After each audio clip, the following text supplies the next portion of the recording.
lungsod sa Billa. Congratulations! Over sa park. So kung naamoy Bilato, galing na sa mga pamilya, mga bangkada, kanata kayo activities dito. At the same time, naatay multi-function na restaurants o mga outdoor activities. Ikaw, pwede ka na kumpanya sa outdoor na isita. Kina-entrance fee, kung saan kayo na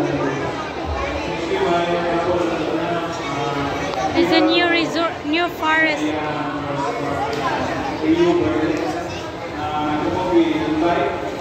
It's a tourist.